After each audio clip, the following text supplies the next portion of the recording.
있습니다.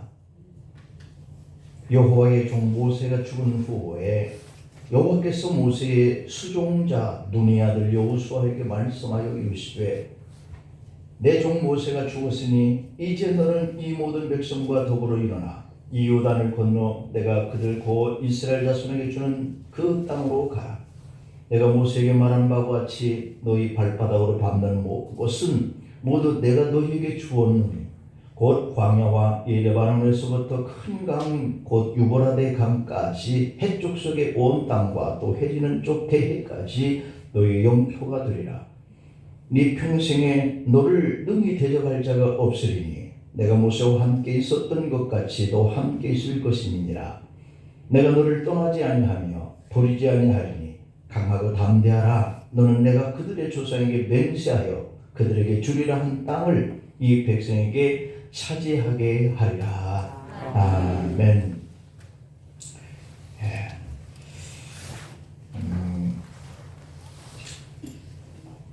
우리가 바라는 대로 금년에 하나님 이렇게 말씀대로 역사하시는 희망의 하나님이신 줄 믿습니다.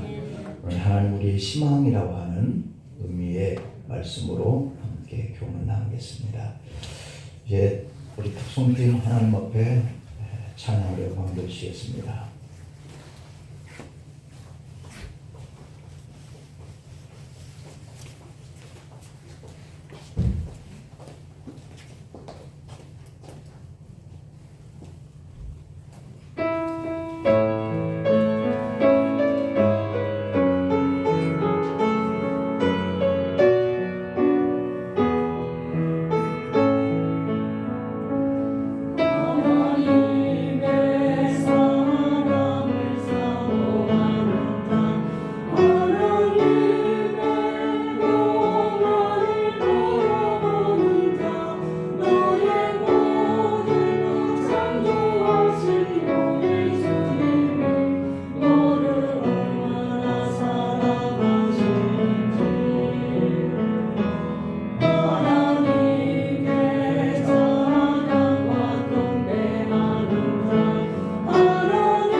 주님만 바라보는 한 해 되십시다. 네, 감사합니다.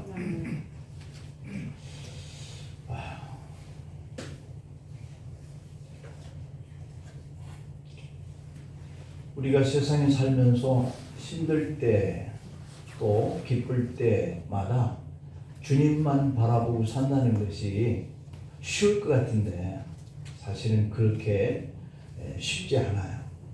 이스라엘 백성들도 하나님 앞에 큰 사랑을 받은 민족이잖아요. 그의 선조들은 애굽에서 400년 동안이나 종살이를 했던 민족인데 그들에게 자유를 주시고 그들에게 약속의 땅 이 가나안을 주신 것이 보통 은혜가 아니에요. 그런데도 그들은 하나님을 등지고 떠나잖아요. 그래서 결국은 그들이 어려움을 겪는 바벨론 70년의 포로 생활까지도 겪었는데 꼭 그렇게 겪고 난 이후에 오늘날 이 이스라엘 백성들은 하나님을 이렇게 잘 섬기고 있습니다. 그런 것처럼 그 고난이라고 하는 것이 우리가 지난주에 말씀을 드렸지만 우리에게 그 고난이 우리를 망하게 하는 것이 아니라 오히려 그것이 우리에게 기회로 연결시켜 줄 수 있는 하나의 과정, 통로가 된다는 사실이에요. 그래서 힘들고 어려울 때 우리가 주님을 바라보는 것처럼 또 기쁘고 즐거울 때도 주님을 바라보는 이러한 삶을 살아가야 할 줄로 믿습니다. 금년에 이 새해를 맞이해서 이 새해를 가리켜서 사람들은 아주 희망찬 새해다 이렇게들 얘기를 합니다. 우리에게 희망을 주는 그러한 새해, 새것, 새날 이 참 우리에게 뭔가 가슴 뭉클하게 꿈을 갖게 하는 그러한 일이 되네요. 그래서 우리 2023년 이 한 해 동안에도 우리가 한번 다시 희망을 하나님 앞에 두고 하나님을 바라보면서 살아야 할 줄 믿습니다. 이 희망이라고 하는 말은 그래서 우리가 듣기만 해도 가슴 설레는 그러한 단어예요. 희망이라고 하는 이 단어가 있는 시편을 보니까 그렇게 고백을 해요. 이 희망이라고 하는 그 시 내용을 제가 한번 읊어보겠습니다.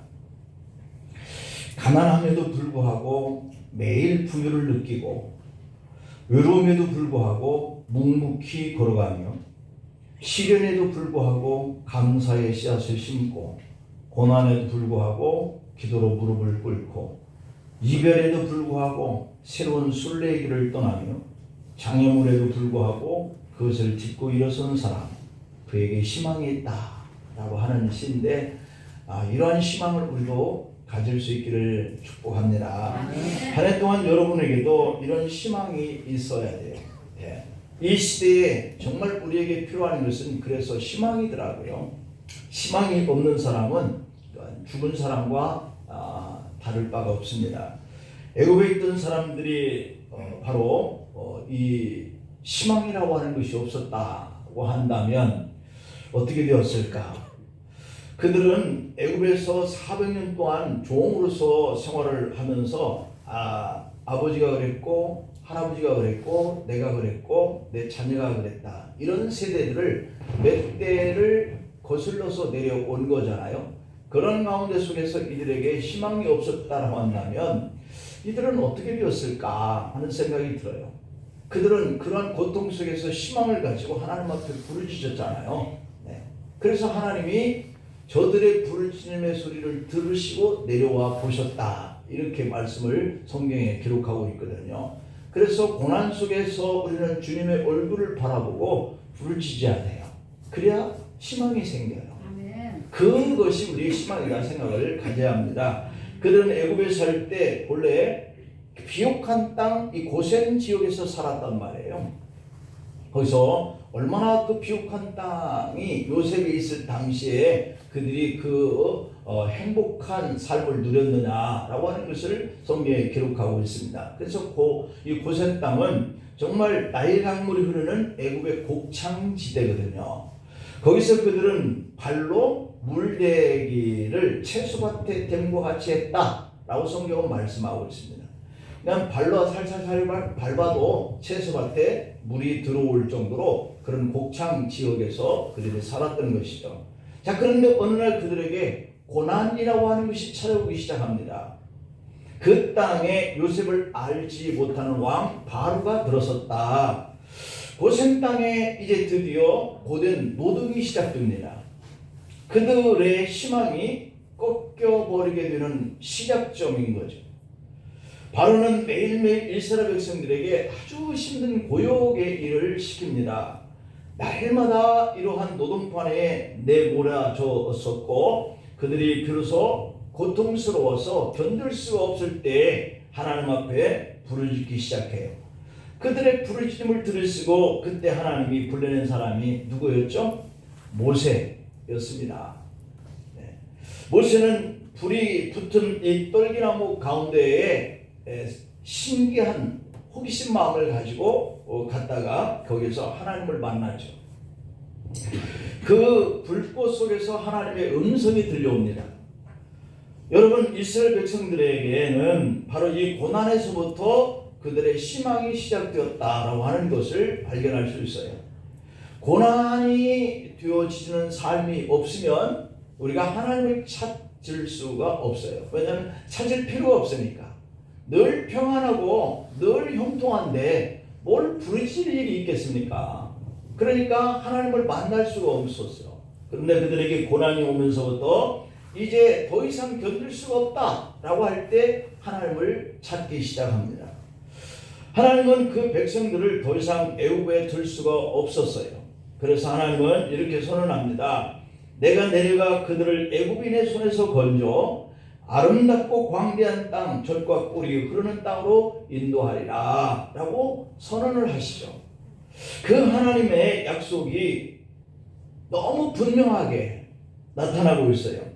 약속의 땅, 젖과 꿀이 흐르는 땅, 그것으로 너희를 인도하겠다는 겁니다.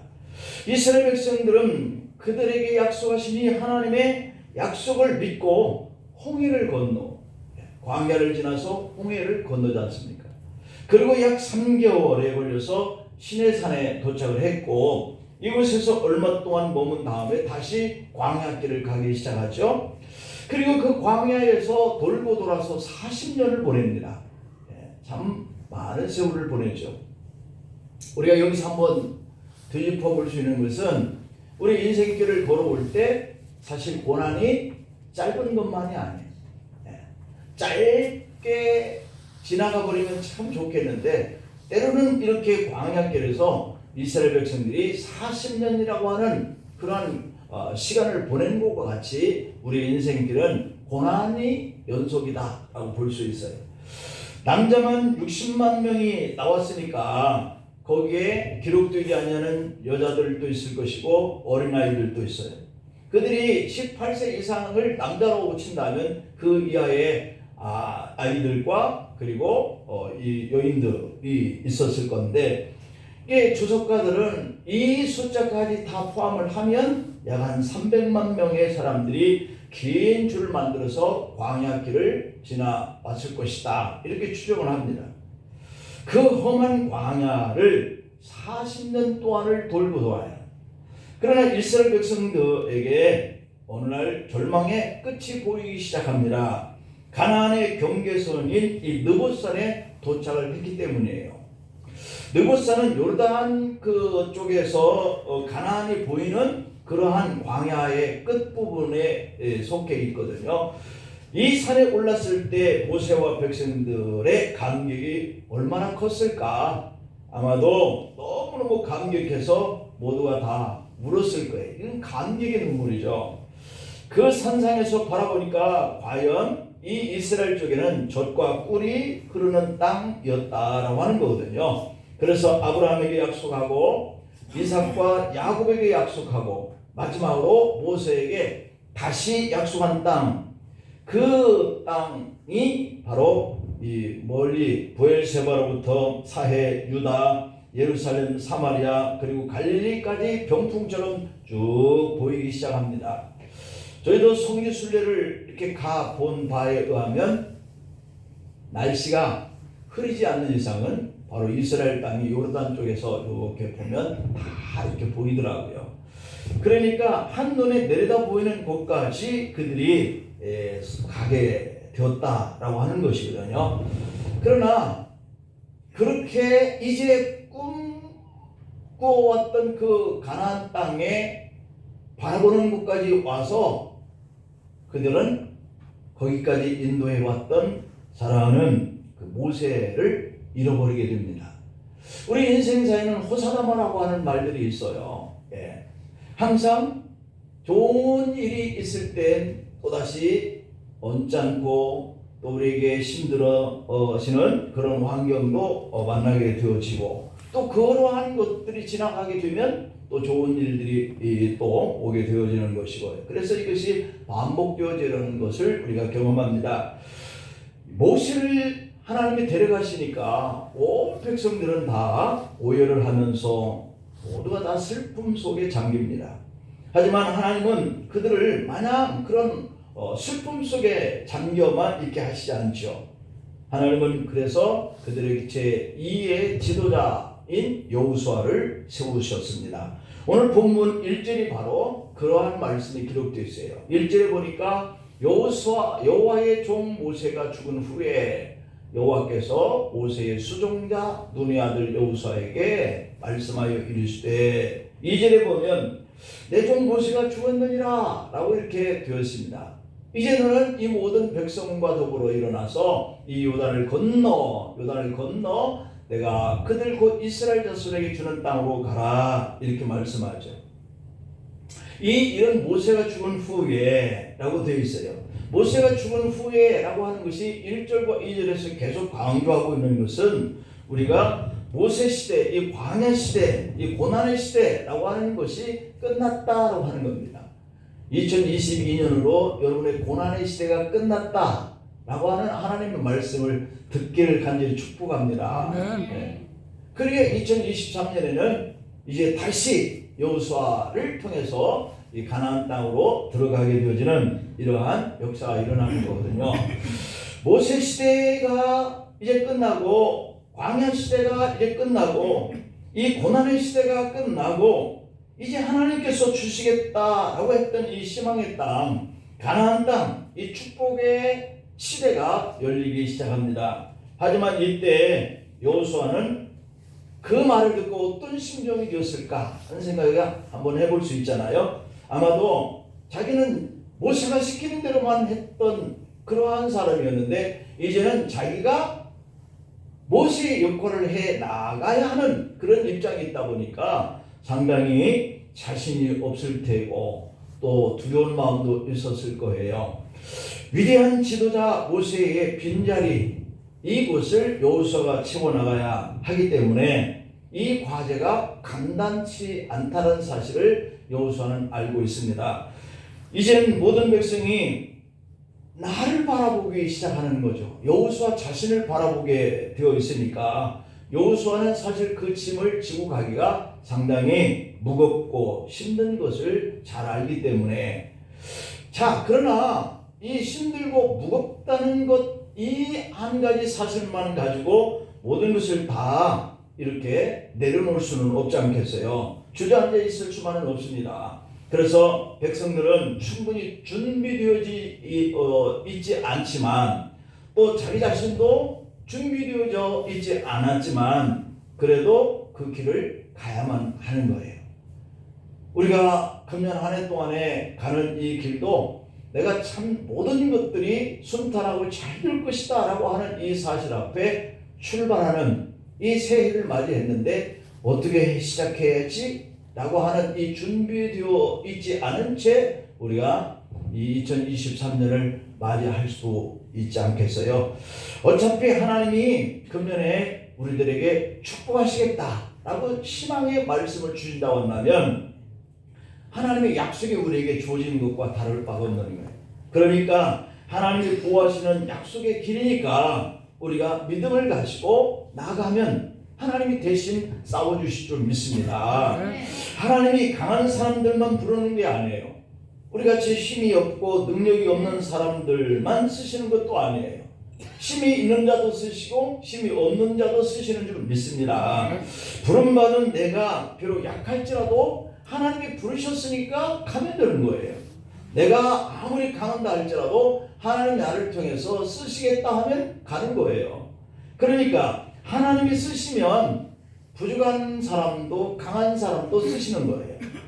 부르시는 분이 하나님이시라고 한다면 내가 하는 일이 아니고 또 하나님이 하시는 그러한 일이기 때문에 우리는 다만 그분이 나를 어디로 인도하실지 희망을 가지고 가면 될 줄 믿습니다. 네. 여러분 혹시 나는 완전하다고 생각하시는 분 계십니까?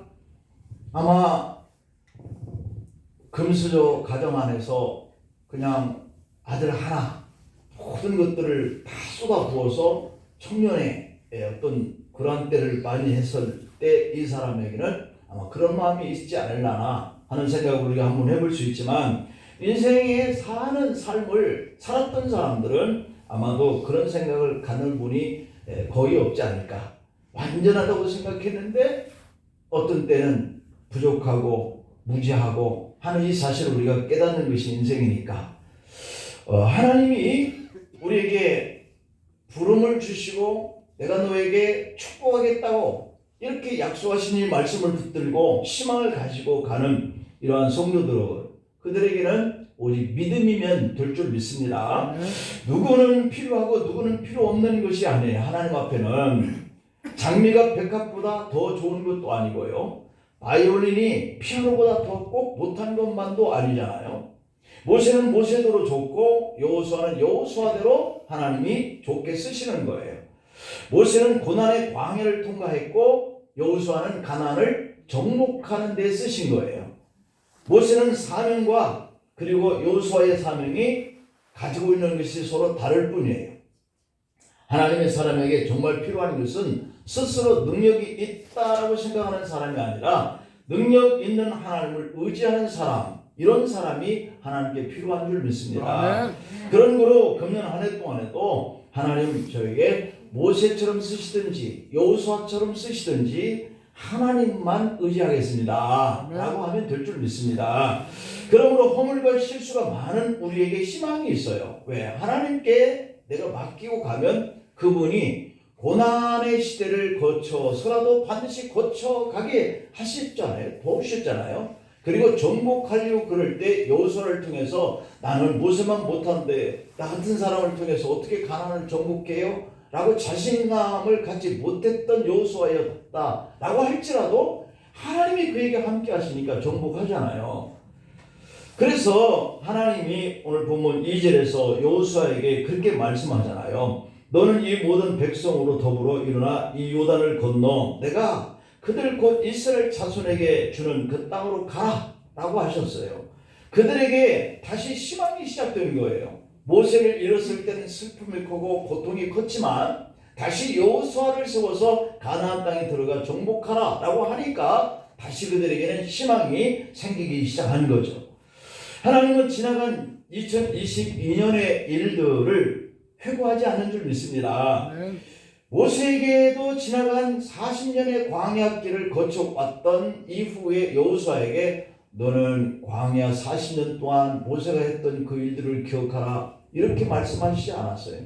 앞으로 가나안 땅을 정복할 일에 대한 계획을 선포하시고 명령하셨던 것을 우리가 기억합니다. 여호수아에게도 너도 모세처럼 되라고 말씀하지 않아요. 오늘 우리들의 주변에 잘난 사람들, 똑똑한 사람들, 강한 사람들 많지만 하나님은 우리를 만들어 놓으시고 너도 그들처럼 되어라 라고 말씀하시지 않아요. 내가 그들 곧 이스라엘 자손에게 주는 땅으로 가라 라고만 말씀을 하신 거예요. 그러므로 우리의 인생이 있는 줄 믿습니다. 우리는 우리처럼 하나님이 쓰시는 거예요. 그러므로 더 이상 자신이 없다고 더 이상 못한다고 할 필요가 없어요. 사실 내가 못한다고 말하는 것이 중요한 것이 아니잖아요. 하나님이 하시려고 하는 그 일을 할 수 있게 우리는 다만 믿음을 가지고 순종하는 것이 중요해요. 아멘. 여러분 내가 못하기 때문에 하나님도 못하실까요? 그래서 하나님이 계시는 거잖아요. 여기서 중요한 말은 내가라고 하는 말입니다. 여러분 금년에 우리가 걸어갈 이 하나님이 약속해 주신 땅, 가나안 땅이라고 하는 것은 하나님이 우리에게 희망으로 주신 그런 해예요. 다시 말하면 기회를 주신 땅이라는 것이죠. 그걸 우리가 믿음으로 받으시면 될 줄 믿습니다. 본문 2절 하반절에 내가라고 하는 말이 나오고 3절 뒷부분에서도 내가라고 하는 말이 2번씩이나 나와요. 그렇습니다. 오늘 이 말씀의 뜻은 가나안 땅을 주시는 분도 하나님이시고 가나안 땅을 취하게 하실 분도 하나님이시고 라고 하는 이 사실이에요. 그러니까 내가 너에게 그 땅을 취하게 해줄 거야. 내가 그 땅을 너에게 줄 거야. 내가 하나님이 하시는 거죠. 그래서 2023년에 우리가 품고 가는 이 가나안이라고 하는 이 소원의 이 희망의 땅, 이것은 내가 이루는 것이 아니라 하나님이 이루시는 거예요. 아멘. 하나님이 주신다고 했으니까 여러분들은 하나님 앞에 그것을 소원하시고 믿음을 가지고 나갈 수 있기를 바랍니다. 아멘. 그래서 가나안 땅 약속의 땅이에요. 하나님이 성도에게 주신 기회의 땅이에요. 하나님이 내게 능력을 주시고 믿음을 가지고 그 땅을 취하고 정복하라고 하신 땅이에요. 그 기회의 땅 약속의 가나안은 오늘 본문 3절에 보니까 하나님이 주었노라 라고 되어 있습니다. 하나님이 주었노라. 다시 말하면 이미 과거에 주셨다, 이미 주시겠다라고 한 약속은 40년 전에 이미 약속하신 거잖아요. 내가 가나안 땅을 너에게 주리라. 그런데 이 광야길을 40년 동안을 지나서 그들이 들어가게 되어진 이 모습을 보면서 그 땅은 이미 40년 전에 과거에 주신 땅이에요. 그리고 2절에서 내가 주리라 라고 하는 것은 오늘 이 현재에 주시겠다는 거예요. 과거에도 약속하셨지만 오늘 이 현재에 내가 너에게 주겠다라고 하는 말씀이잖아요. 그러니까 하나님이 말씀하십니다. 내가 모세에게 말한 바와 같이 내가 다 너에게 줬노니 라고 하시고 있어요. 그러니까 이 말씀을 믿는 사람의 것이 되는 줄 믿습니다. 하나님이 창조하시고 이렇게 강조하신 까닭은 가나안 이 약속의 땅은 하나님이 택한 백성에게 복으로 주시겠다라고 하신 땅이에요. 그렇기 때문에 저와 여러분들은 오늘 이 하나님이 주시겠다고 하신 이 말씀만 붙들고 하나님께 희망을 두고 하나님이 하게 하시는 그 일들을 취할 믿음만 가지면 될 줄 믿습니다. 그래서 하나님이 우리를 2023년에도 일하도록 명령하셨어요. 가라. 그리고 그 하나님은 우리가 하나님의 자녀들이기 때문에 약속의 땅으로 갈 수 있도록 지키시고 보호하시는 역사를 일을 하실 줄 믿습니다.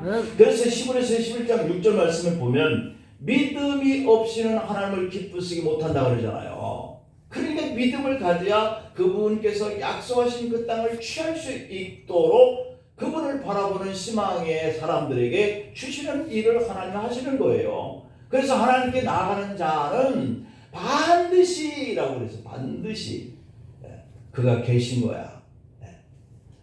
그가 그를 찾는 자들에게 상 주실 거야. 이것에 대한 믿음을 우리가 가져야 한다라고 하는 겁니다. 그 하나님은 또 히브리서 6장의 14절에서 이렇게 말씀합니다. 이르시되 내가 반드시, 여기서도 또 반드시 너에게 복 주고 복 주며 반드시 너를 번성하게 하고 번성하게 하리라. 이게 하나님의 본심입니다. 아멘. 이게 하나님이 우리를 향하시는 뜻이에요. 그렇기 때문에 우리는 복받을 자요, 우리는 번성해야 할 자인 것을 믿습니다. 아멘. 여러분 여기서 핵심은 반드시라고 하는 단어잖아요. 너를 반드시 복 준다. 이게 하나님의 약속이에요. 이 약속을 따라서 살면 반드시 이 복을 받게 되어 있다는 것이죠. 그래서 하나님은 성도에게 금년에 반드시 복 주고 또한 번성케 하고 번성케 하시기를 원한다라고 하신 건데 2023년 한 해 동안 우리에게 반드시 복을 주시는 하나님, 반드시 번성케 하시는 하나님, 그분이 나를 통해서 일할 수 있는 믿음을 갖고 살기를 바랍니다. 이게 희망이에요. 이게 다들 안 된다고 할 때, 다들 어렵다고 할 때에 하나님의 약속대로 반드시 복받고 번성하고야 말 거야 라고 하는 이 희망을 하나님 앞에 두어야 돼요. 그런데 중요한 것은 하나님이 우리에게 어떤 땅을 주셨느냐, 어떤 땅을 주셨는가 하는 거예요. 오늘 본문 4절 말씀을 한번 볼까요? 4절에 보면 곧 광야와 이 레바논에서부터 큰 강, 곧 유브라데 땅, 강까지 해쪽 속의 온 땅과 또 해지는 쪽 대해까지 너희 영토가 되리라. 이렇게 말씀합니다. 우리가 하나님이 이렇게 복주고 번성케 하게 하실 거야 라고 하는 것이 그냥 건성으로 들리는 사람도 있을 겁니다.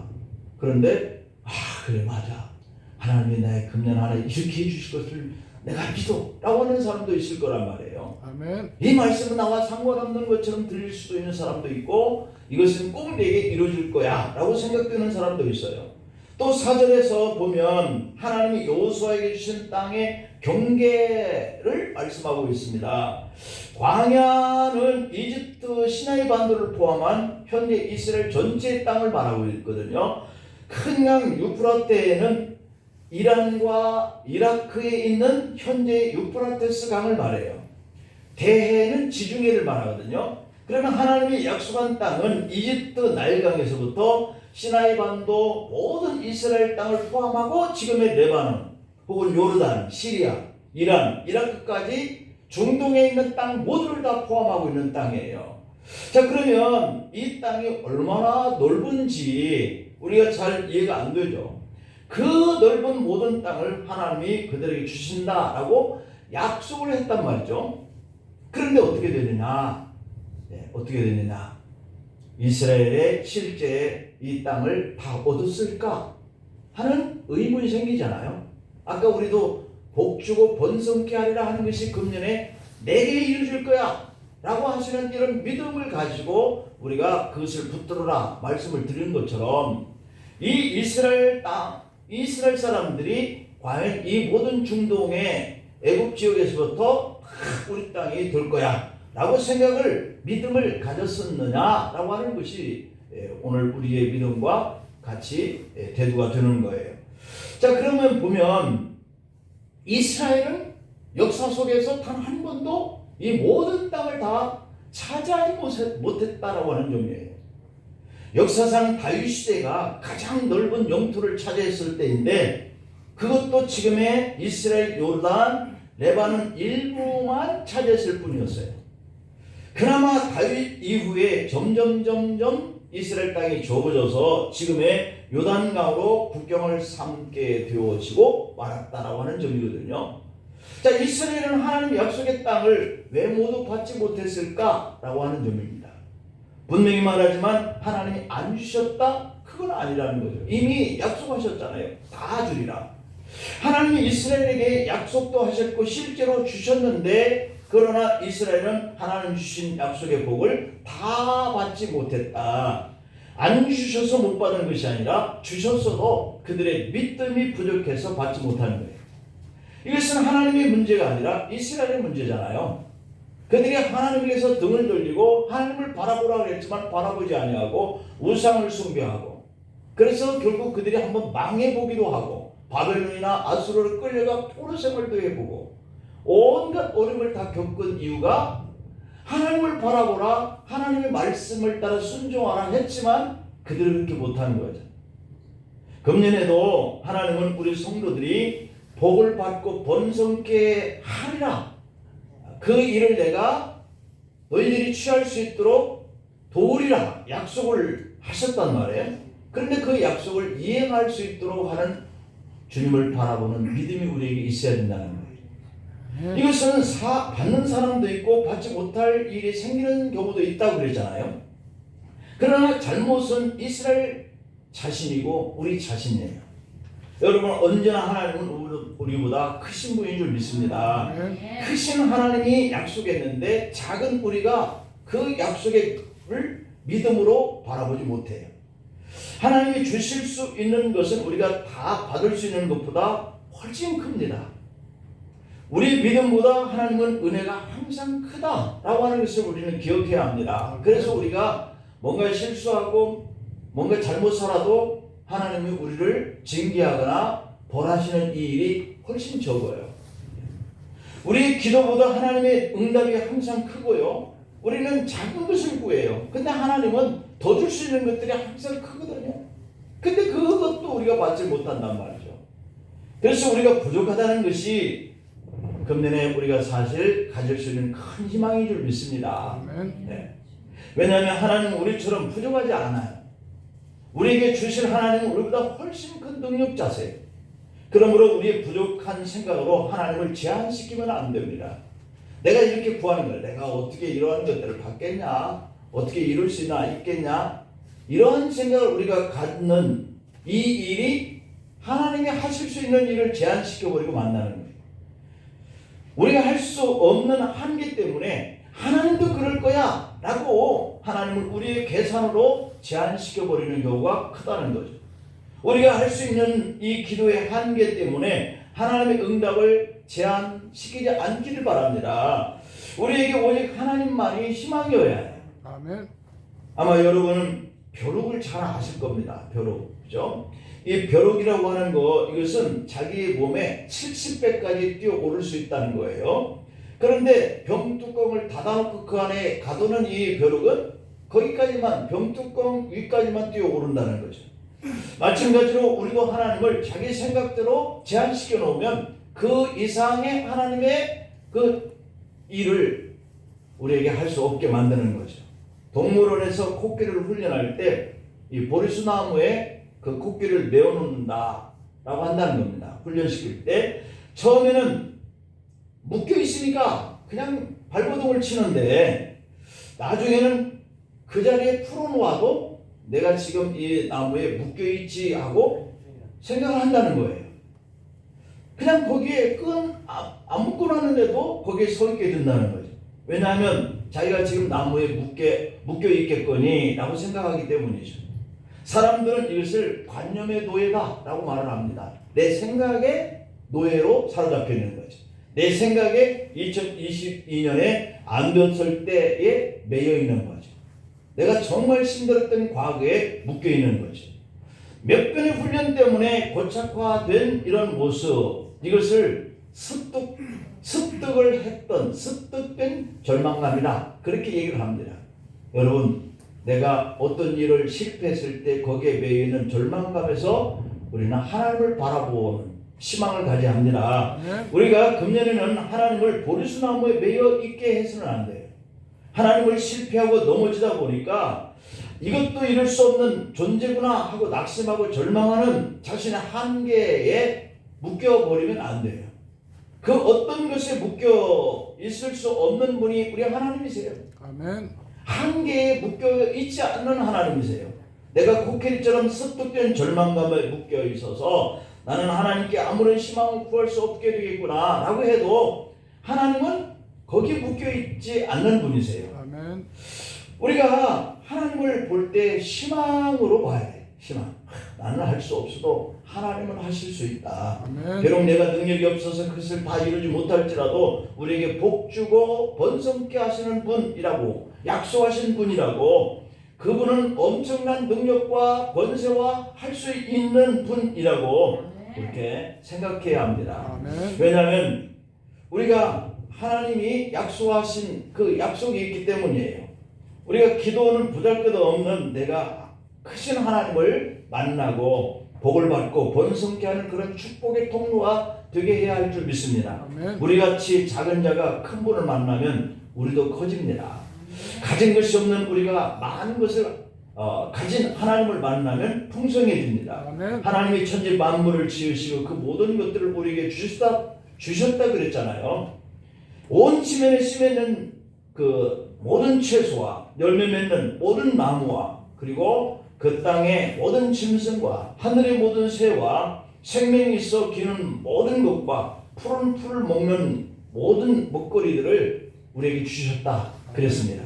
하나님은 지으신 모든 것을 아낌없이 우리에게 주셨다고 하는 이 사실을 우리가 기억하면서 금년 한 해도 하나님이 희망의 하나님이시오 라고 하는 이런 믿음을 가지고 살아갈 수 있기를 바라서 그 희망이 여러분들을 복되게 하고 번성케 하는 이런 은혜가 임하기를 축원합니다. 기도하시겠습니다. 하나님 아버지, 너희 발바닥으로 밟는 모든 것은 모두 내가 너희에게 주었노니 라고 말씀하시고 여호수아를 택하여서 가나안 땅을 정복하라고 말씀하셔서 그대로 되게 하시는 하나님의 역사가 오늘은 이 말씀을 대하는 우리에게 번성케 하고 복되게 하겠다라고 하신 이 말씀을 붙들고 2023년 희망을 가지고 주님을 바라봄으로 출발합니다. 이 믿음의 마음을 가지고 출발하는 성도들에게 여호수아가 가나안 땅을 정복했듯이 반드시 복되고 번성케 하는 일들이 일어나게 하여 주시옵소서. 희망을 가지고 출발하는 성도들의 기업과 사업장에, 그리고 그 가족의 구성원들과, 그리고 건강과 자녀와 재물 위에 하나님의 해결자이심을 반드시 보이는 2023년이 되게 하시옵소서. 예수님의 이름으로 기도하옵나이다. 아멘.